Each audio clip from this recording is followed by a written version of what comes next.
What epic revenge did you take after being unfairly fired from your job?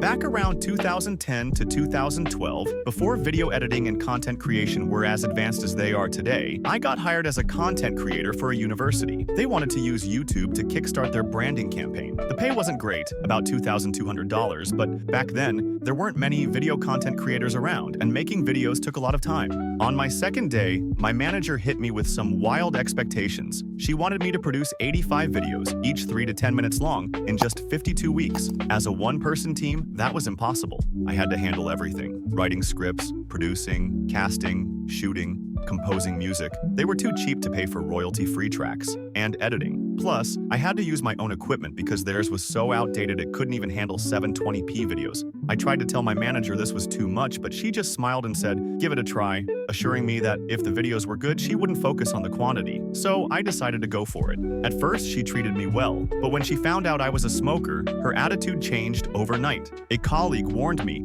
that she hated smokers and often tried to get them fired. Suddenly, she started nitpicking everything, complaining about the smell of smoke after my breaks, criticizing me for being 5 to 10 minutes late even though I was working over 60 hours a week, and getting upset when she couldn't reach me during my breaks. Still, I kept pushing on. 5 months in, I was called into the director's office. My manager was there, looking smug. The director said she was disappointed because I'd only completed 30 out of the 85 videos. I explained that I'd been busting my butt, reminded them that my manager had said quality over quantity, and mentioned that my videos had the highest views on their YouTube channel. They didn't care. The director said they were letting me go because I wasn't meeting their targets. I asked how they'd finish the project without me, and my manager sneered, "We'll find a professional production house to finish your work." That's when I got an idea. Since I was in charge of the database of production houses, and knowing my manager had no industry contacts, I changed the contact info for all of them except one, a friend who was a junior director. I called him up and laid out my plan. He'd get a big boost in his career, and I'd get a standard finder's fee of 15%. He agreed.